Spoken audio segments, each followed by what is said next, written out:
At samantala, kamakailan nanindigan naman si Defense Secretary Voltaire Gazmin na sakop pa din ng Pilipinas ang Ayungin Reef sa Kalayaan Group of Islands. Ito'y matapos may ulat na may dayuhang barko na naglayag sa naturang lugar.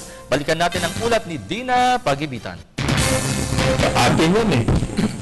Kasama nga yan ng ating continental chef. Bakit tayo alis? Ito ang pahayag ni Defense Secretary Voltaire Gazmin matapos kumpirmahin kamakailan lang na mayroon ngang mga Chinese vessel sa Ayungin Shoal sa Kalayaan Group na may layong 100 to 120 nautical miles mula sa Palawan, samantalang 400 to 500 nautical miles naman mula sa China.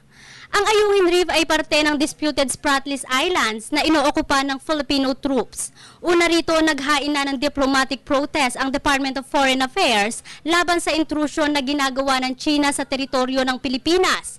At inaasahan naman ng pamunuan ng AFP ang agarang status quo sa kaso.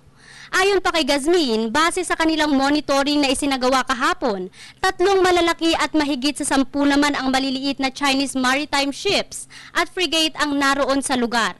Patuloy pa rin ang monitoring process ng hukbong sandatahan sa ere at impormasyon naman mula sa mga Pilipinong mangingisda sa lugar. Military and frigate. Hindi ba parang harassment na yun na meron tayo? Kaya nga kinakailangan mag-file tayo ng protest. Right now, di ba meron tayong kaso? Naka-file na yung kaso natin. This is another evidence of a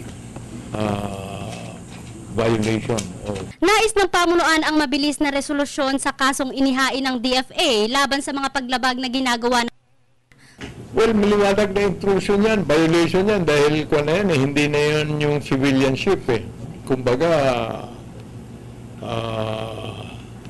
sumubro na siya ng kanyang violation, pumasok na sa ating territory. Samantala, buo naman ang suporta ng AFP sa diplomatic approach ng gobyerno sa pagitan ng bansang China at sinisiguro ng pamunuan na ipagtatanggol ang teritoryo anuman ang mangyari. Tayo up to the last soldier standing, we will fight for what is ours.